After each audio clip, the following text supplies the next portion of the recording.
Good afternoon, everybody.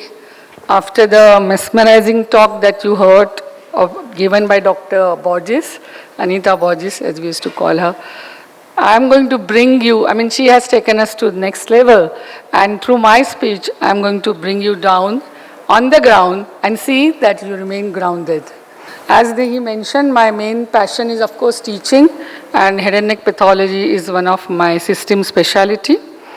And I'm going to discuss 3 cases only, so that, and these are not necessarily very exotic cases, but my main aim is to teach or show what should be the diagnostic approach in a difficult case, or even if it is run-of-the-mill case, but you don't think about it. Yeah, so as I mentioned, 3 cases in head and neck pathology. Main attempt is to focus on how you design the immunohistochemistry panel, first panel, second panel, and something about vagaries of immunohistochemistry. That means it is going to be very practical points, and that's why I said I will bring you down on the ground level. So first is 74-year-old male who presented with epistaxis and headache, who was known hypertensive, but there were no significant past history or there was no addiction, because in head and neck, history of addiction is very important. Okay, this was the imaging. The tumor is clearly seen here, occupying maxillary sinus, impinging on the nasal cavity, also involving the orbital floor, and therefore radiological impression was malignant tumor, but type was not decided. Something about radiology, it may be very useful in other system, but as far as sinonasal tract is concerned, it mainly delineates the tumor. It tells you what is the extent where all tumor is going, but it fails to give the nature of the tumor, and that is the job of the pathologist to be done on these small biopsies. So let's see what are the difficulties. So here you can see the mucosa, respiratory type mucosa, and tumor underneath, which is looking all pink. Same thing you can see here, tumor. So basically it was a submucosal tumor. There was no in situ carcinoma areas. Okay, and this is how tumor looked, very pink, as you can see. Here the tumor is quite monotonous, and it comprises large cells, with eccentric nuclei, round nuclei, and prominent nucleoli, as you can see in some of. This dark cell in between, some of them are plasma cells. They are not tumor cells. Tumor cells are all large, showing eccentric nuclei, prominent nucleoli. I think they may not be very clear, but actually in the tissue or in the slide they were very clear. In addition, some of the cells are also showing some pale areas in the paranuclear region. Some of these cells. Of course, this is some part of it is the artifact, and tumor cells are loosely cohesive. So there is a lot of space in between tumor cells, but the distinctive is paranuclear pale zone. So tumor is showing diffuse infiltration. There were some nest and trabeculae in between, but essentially non-cohesive cells. This I already mentioned. Abundant variably dense pink cytoplasm. Because here I want to give you one tip, that whenever you see pink cytoplasm, you have to see whether it is fibrillary, dense or light. Most of the tumors like myogenic will show fibrillary cytoplasm. So also myofibroblastic, because they contain intermediate filaments in the cytoplasm. But the other ones may show dense pink cytoplasm. That indicates that there are a lot of organelles. When the organelle is mitochondria, that is an oncocyte which shows abundant granular cytoplasm.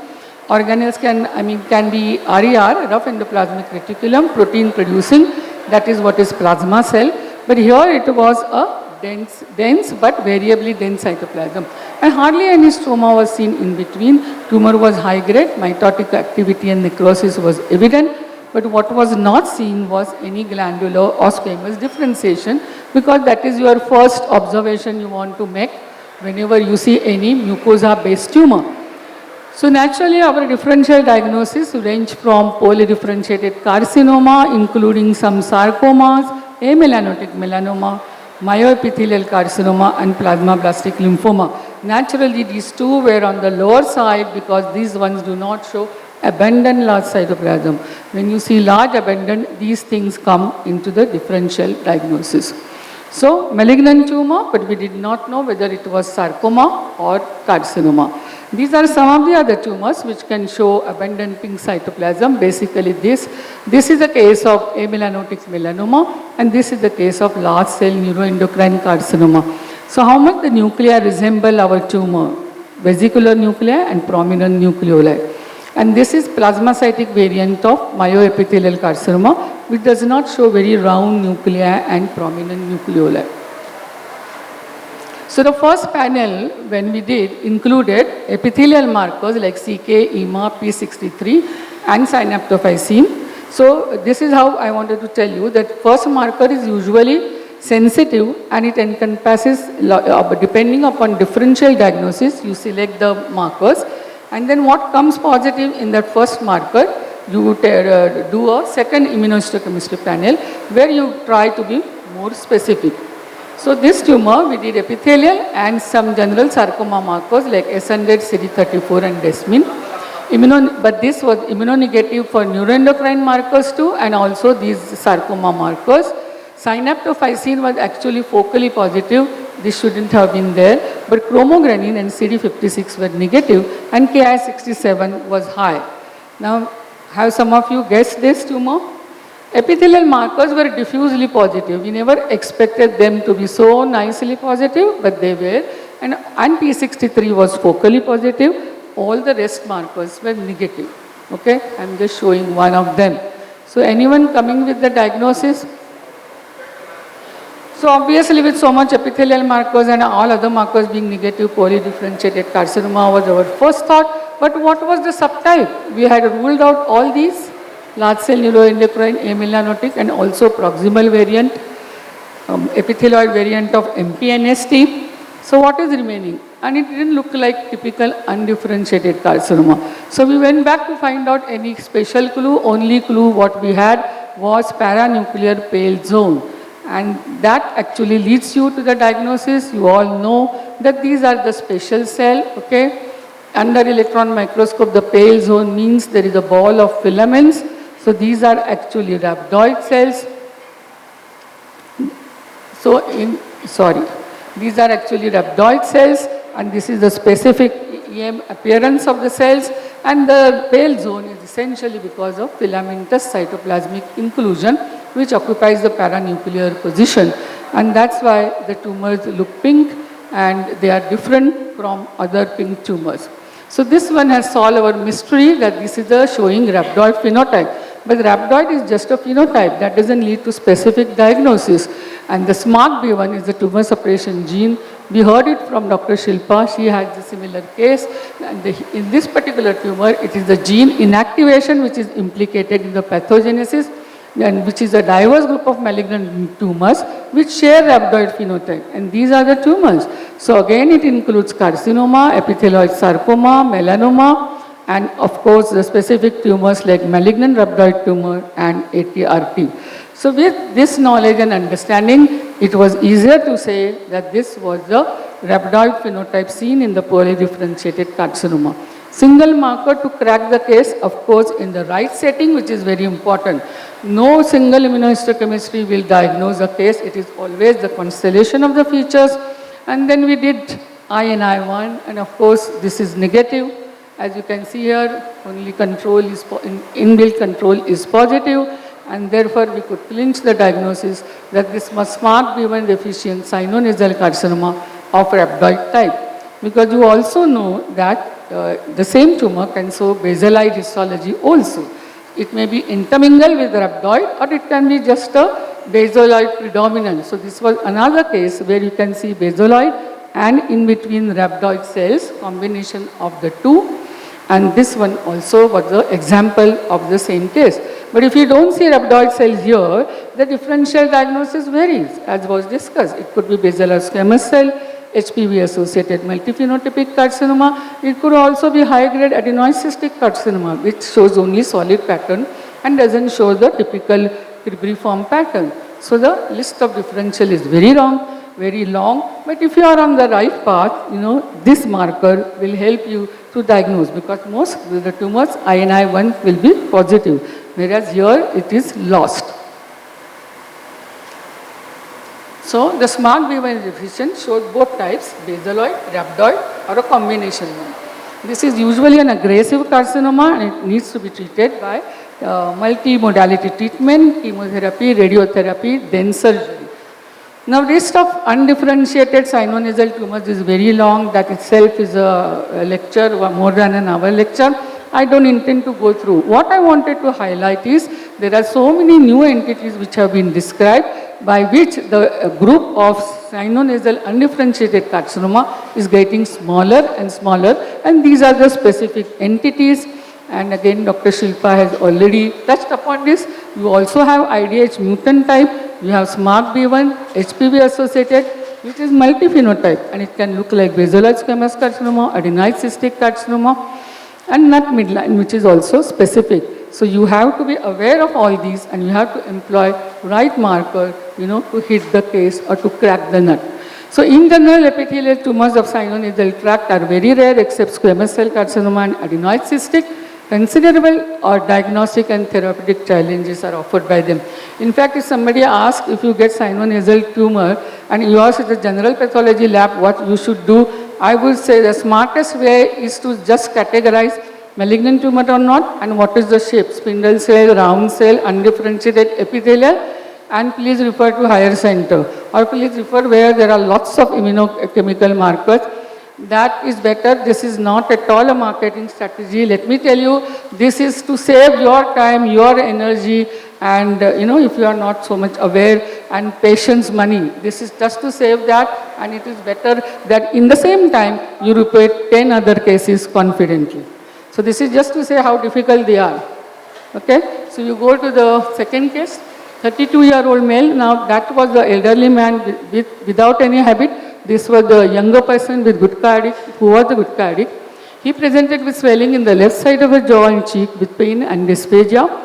Gross examination showed a brownish glistening tumor which was polypoidal, but the mass was friable. It was noted obstructing and protruding through the oral cavity. MRI showed hyperintense soft tissue mass with erosion of the mandible, so it was quite advanced and extensive as you can see here, and it was protruding through the oral cavity. Patient underwent biopsy thrice and the final diagnosis was offered on the third biopsy. So this was the first biopsy. I'll just tell you this was reported as myofibroblastic proliferation, little edematous mixed with inflammatory cells because it was superficial biopsy. The second biopsy was little better. This is how it looked. There were a lot of hemorrhagic areas. This was also from the surface, but here you felt that the tumor was bit fasciculated and monomorphic. Therefore, it was labeled spindle cell neoplasm, but it could not be typed further. Very difficult. Now, when the third biopsy, we have particularly suggested that it should be a deeper biopsy. Third biopsy was taken from here, first biopsy from this area, second biopsy from somewhat this area. Third biopsy looked different, altogether different. Very compactly arranged tumor, as you can see here. But there were some hypercellular and some hypocellular areas, and these light clear cells are nothing but the minor salivary gland which were there within the tumor, entrapped within the tumor. So hypercellular area, compactly arranged cells with very hyperchromatic nuclei, mitotic activity was numerous, necrosis was seen in other parts. There is no differentiation, no epithelial differentiation, no pigment. So you couldn't go beyond malignant spindle cell tumor. Another view, lot of mitosis, compact, no stroma. What does it look like? It looks like maybe spindle cell sarcoma, but being in the head and neck area, you have to consider sarcomatoid carcinoma also. This is little hypocellular, not as compact, and the difference is you can see some cytoplasm here. In those pictures, the tumor was morely the nucleus with indistinct cytoplasm. Here you can see some eosinophilic, fibrillary type of cytoplasm. But again, no specific differentiation was seen. So DD included sarcoma, melanoma, carcinoma. This is what happens with the spindle cell tumor in oral cavity. You cannot just jump to the sarcoma case, which will happen in any soft tissue. You will not think first about melanoma or carcinoma. But amelanotic melanomas are known to occur in oral cavity as well as in the nasal cavity. So this is the list of differential diagnosis, a big list, but remember all these we have seen in a referral center in the nasal cavity. I mean either nasal or oral cavity. All these type of sarcomas have been seen, and similarly these other spindle cell tumors also have been regularly seen in the large referral center. So what is the primary panel you would put here? we took into consideration age, which was more than 30, borderline actually, and a gutka addict. So as usual, mucosa-related tumors, you must include CK, P63, S100, SMA, CD34, a broad type of panel, okay? So to see what comes positive. But all were negative. I'm not going to run through this, you all know what comes positive with these markers. So what next? Was it spindle cell myoepithelial carcinoma, which can be CK negative? Was it amelanotic melanoma, which can be rarely S100 negative? Or is it spindle cell sarcoma? Naturally, on histology, we favored spindle cell sarcoma in view of age. He was a younger, though he was more than 30, not a child. See again the high power. What did it look like? Our DD, there was no stoma, densely populated cells, no specific differentiation. So we were thinking whether it is synovial sarcoma, rhabdomyosarcoma or MPNST. That's why second immunopanel was designed and we included TLE1, desmin and Soxtin.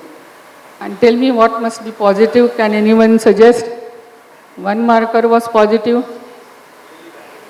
Sorry? TLE1, because you feel it was monophasic synovial sarcoma. Then would I have kept here? Would I have kept this case? I also thought synovial sarcoma, come on. But, okay, so desmin came positive. Does desmin means anything? Desmin can come positive in sarcomatoid carcinoma because of mesenchymal metaplasia. It comes positive in all myofibroblastic tumors, in leiomyosarcoma, but Carl-Desmond was negative. And I have already shown you the other markers, both of them were positive. This is cytoplasmic, by the way, and this is nuclear marker. So this was the case of a rhabdomyosarcoma. So did it look like rhabdomyosarcoma? Because we of course look for a rhabdomyoblast, which were not seen here. Okay, so this was actually primary spindle cell variant of embryonal rhabdomyosarcoma, which is commonly seen in the children. You know why we miss? But you must always remember, certain tumors occur in children, certain tumors occur in adults, but that doesn't mean that pediatric tumors should not occur in adults or vice versa. But that's why these cases, these diagnoses come at the end of the list and they don't top the list. But you have to always keep in mind, the most commonly involves see, all of us know that spindle cell variant is known to occur in paratesticular region. In fact, in a child, when there is a paratesticular spindle cell tumor, the first diagnosis is spindle cell ERMS. But it also involves the head and neck region, that you must keep in mind. And the nuclei can be cigar shaped with indistinct eosinophilic cytoplasm arranged in fascicles and whorls. So because he was 32 with gutka addict, this didn't top the list of differential diagnosis. And that essentially is the point which I want to make. Again, complicated tumor, but I want to mention that all these things we have seen in the referral center, in the oral cavity and the sinonasal. So do not forget rhabdomyosarcoma. In this case, it is special variant of rhabdomyosarcoma. We get too many sarcomatoid carcinomas, but there the nuclei are usually plumb, you know, more oval rather than spindle shape. But you can get spindle shape. Sarcomatoid carcinoma, patterns wise, mimics sarcoma. Any pattern seen in sarcoma will be seen in sarcomatoid carcinoma, because after all it is mesenchymal differentiation in the carcinoma. Spindle myoepithelial carcinoma, why I am showing, there is not much difference, I know morphologically, that you can say, this is myoepithelial. Maybe except some hyaline stroma you will see in the myoepithelial carcinoma. It is immunohistochemistry, A100, CD10, calponin, and of course Soxtin recently, otherwise Jai will look at me, how do you call it? This is naturally the old case, but nowadays all of us do Soxtin also, which is a very useful marker even for melanoma, amelanotic melanoma. So this is yet another spindle cell tumor, malignant tumor, no pigment, no epithelial differentiation, but this turned out to be melanoma with all S100, HMB45 and Soxtin also positivity. So if you keep in mind the differential diagnosis and includes the relevant differential diagnosis, you can sort them out by immunohistochemistry. Not that they are very easy by combination of the markers, because some markers will be overlapping in different tumors, so you can sort them out. So that is what, but if you do not use desmin, you can never diagnose rhabdomyosarcoma, right? So, take home message here is spindle cell rhabdomyosarcoma has to be included in differential diagnosis of all spindle cell tumors in oral cavity and in nasal cavity in young patient undoubtedly, but also in middle-aged patient. And by the way, the middle age extends to 65. So that means almost all patients.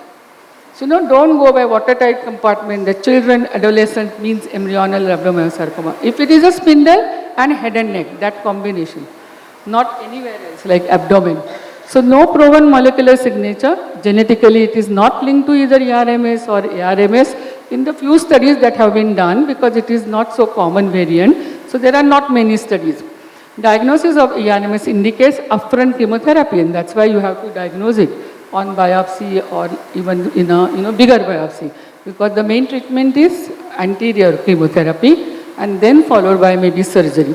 Better prognosis as compared to other spindle cell sarcoma and also as compared to conventional ERMS. It is said to be better prognostic variant. So in the era of multimodality treatment, accurate diagnosis on biopsy has great implications. So same thing I am reiterating, this was our primary panel. We didn't take into account because the tumor was not round cell. We didn't take into account this, and so we missed the thing. But do not forget to add desmin in primary panel in young and middle-aged in head and neck region when there are spindle cell. Round cell, nobody has to be told. Even everybody would put desmin in this, and this is the only way to diagnose. And also remember that diagnostic power of any immunohistochemistry test is no greater than the wisdom of the pathologist designing and interpreting it. This is the answer to people say, but I have only 40 markers, but I have only 80 markers, IHC markers. How can we diagnose? So it is not the IHC which does, it is your wisdom and awareness which is important. This is only for, to get a better idea of different distinct. But remember, malignant tumors, you cannot strictly go by the shape. It is okay for a differentiated tumors. This is for synovial sarcoma, myofibroblastic tumor, neurogenic and leiomyo, batten shape. But that holds true for a differentiated tumors. And now the last case is the cytology one. 52 farmer from interior of Maharashtra, again BD smoking. This history is very common by the way. Left upper neck swelling since 2 months. Oral cavity NED, systemic examination NED. So what was found on local examination? Left level 2 lymph node 3 by 2.5 centimeter, mobile and firm. Oral cavity, not only there was no growth, but there was no leukoplegia or erythroplakia. So clinical diagnosis, non-Hodgkin lymphoma or metastatic carcinoma with unknown primary malignancy. This is the standard diagnosis when primary is not apparent at the first examination. And look at this, this is my favorite case. Because just one look and it is not lymphoma, it cannot be intravascular lymphoma, Shilpa, because there was a neck node mass which looked like carcinoma, but otherwise you can fairly say this is not lymphoma. You can also say it is not squamous cell carcinoma. So diagnosis is done, okay, from our point of view. Now see, I wanted to, look at these things. These shapes look like, in fact, sea animals, floating in the sea. It's your imagination. See how it looks, how odd is this figure, and offshoots from this papilla-like thing. This one looks like a seahorse. Whatever are the figures, but they are helpful in telling.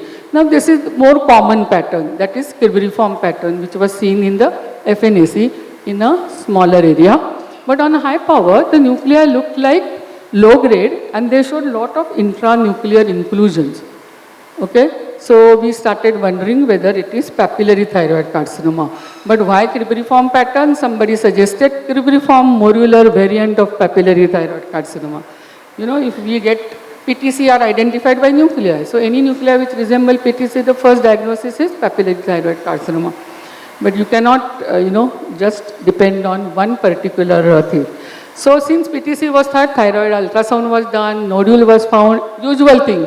Then it was called PRAS3, so FNAC was done, which was called Bethesda 4, followed by hemithyroidectomy. This is what happens. One thing you suggest PTC, and this is the usual course. Hemithyroidectomy shows adenomatoid nodule.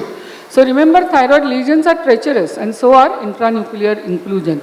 So whenever in head and neck you see intranuclear cytoplasmic inclusions, don't just jump to the diagnosis of PTC, because in addition to PTC, we have seen cervical meningioma. This in fact is the FNAC of cervical meningioma, which has been called metastatic PTC, one of the common diagnostic pitfall.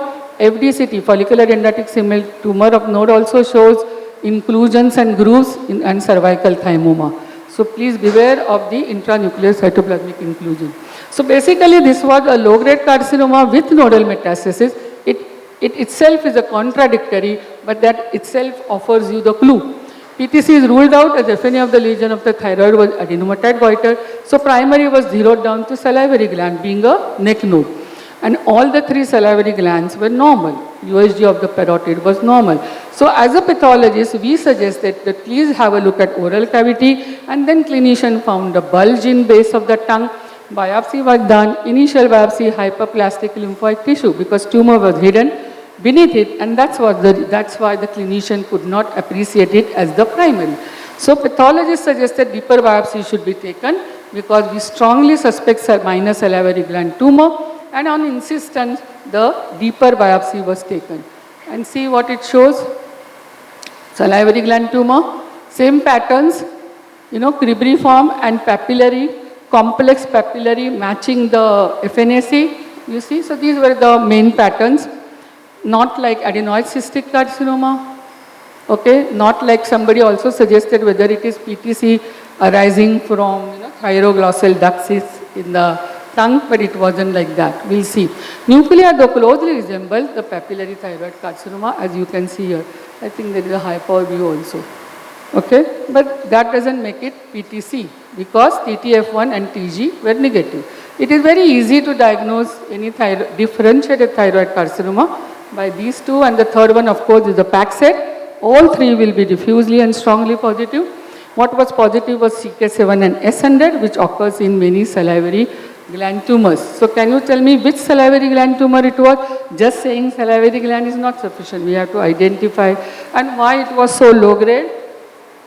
So presentation was metastatic nodes. I think the top part is not seen. Anyway, presentation was metastatic nodes with non-squamous primary. Our case presented as unknown primary because primary was marked in base of tongue because it presented just as a bulge and the mass was not felt, hidden beneath the lymphoid tissue. So in this case, primary was traced just because of cytomorphology. See, such a strong, powerful tool with the right lesion in the right place. And this is one of the, so diagnosis of course was cribriform adenocarcinoma of minor salivary gland, and this is low-grade carcinoma which is naturally of favorable type. So just for awareness that nodal metastasis which says cribriform pattern, they can be either low-grade or high-grade. The DD of low-grade is basically cribriform morular PTC or salivary gland, which many can show cribriform pattern, whereas high-grade side, basaloid squamous carcinoma or rarely poorly differentiated thyroid carcinoma. So these 4 can be easily separated with proper immunohistochemistry. You don't need to have high-end immunohistochemistry, but you should be aware that what can show cribriform pattern in the neck node. Because cribriform adenocarcinoma can, 74% of them present with nodal metastasis, where no other low-grade salivary gland carcinoma will present with the node metastasis. Adenoid cystic carcinoma, low-grade will never present with node metastasis. High-grade usually it recurs and then presents with node metastasis. So simple, this nature of the tumor is important. Salivary gland tumor, which can occur in minor salivary gland, with neck node, you have to first think of cribriform adenocarcinoma of minor salivary gland. So that was basically the third slide. So with that I end the talk and I just go to the, what messages I wanted to give. So these days, otherwise people think why you should type, but there is some advantages for the clinician for managing that case, what further investigation should be done and how it should be treated. So as far as possible, pathology should be typed. And the typing need not be done on FNAC, typing has to be done on histology and of course immunohistochemistry. The point I wanted to make here is that simple FNAC has reached to the primary, which otherwise would have been very difficult. So although histology is the gold standard, cytology plays an important role to nail down the primary in case of occult primary with node metastasis. Once you identify it as adenocarcinoma, there are only two important primary sites in head and neck, thyroid and salivary gland. Thyroid primary can be easily pinned down only on FNAC, on USG FNAC with cell block, or ICC can be directly done on the FNAC, on the smear itself with TTF1 and TG, you can pin down the thyroid primary. So this one just shows that when you have non-squamous primary, think about papillary thyroid carcinoma. Rarely medullary thyroid carcinoma will present as unknown primary with metastasis. We have seen couple of cases. And then of course carcinoma of minor salivary gland which can present in nodal metastasis. But when it is squamous type, think about squamous carcinoma of oropharynx which can be HPV related, sebaceous carcinoma where the primary is eyelid, and nasopharyngeal carcinoma which also will present in metastatic nodes. So when you are dealing with unknown primary malignancy, it is good to know what level of node is involved and what is the morphology. With that combination and of course age, you can crack the primary with of course finally use of immunohistochemistry. So you have to go very systematically, level of the node, maybe size of the nodal metastasis, type of morphology, age of the patient. I have removed the tables because the slides were too much, because I had a good table showing how less than 30 you can go and more than 30 what are the different primaries. Okay, so this one is just to highlight that base of tongue is involved in squamous cell carcinoma as an unknown primary, minor salivary gland also, as we saw in our case, and sometimes base of tongue will show follicular dendritic cell tumor which also masquerade as primary carcinoma. So you have to keep in mind that tonsil is not the site but even base of tongue, because after all it is part of a oropharynx. Now this is also an important one. These days PET scan has become very popular, and of course it helps a lot in as it lights up the possible primary site. But remember, it just tells you that there is a lesion. It could be tuberculosis node, it could be anything. But it is the pathologist who finally confirms the diagnosis and also classifies it, and thereby it kindles a ray of hope, because some unknown primaries can be favorable histology, some will be unfavorable, and that is the again job of the pathologist. And with this, the primaries which are unknown primary with the incidence is 10 to 15% is reduced to 3% because of the radiological and other investigation. So identification of primary site is a challenge for clinician as well as pathologists. A systematic approach is necessary. You have to select the immunohistochemistry panel. You cannot employ 20, 30 ISC markers and carefully evaluate. And finally, try to segregate favorable or unfavorable subsets of cup, because it is important for the further effective management. So lastly, I covered the three cases. First one was SMART-B1 deficient sinonasal carcinoma. I wanted to highlight that rhabdoid morphology is noted in variety of tumors. It could be carcinoma, sarcoma or anything else. It has to be analyzed systematically, because prognosis will depend on your final typing. In spindle cell variant of ERMS, all spindle cell tumors of oral mucosa are not necessarily sarcomatoid carcinoma, which is the most common malignant spindle cell tumor.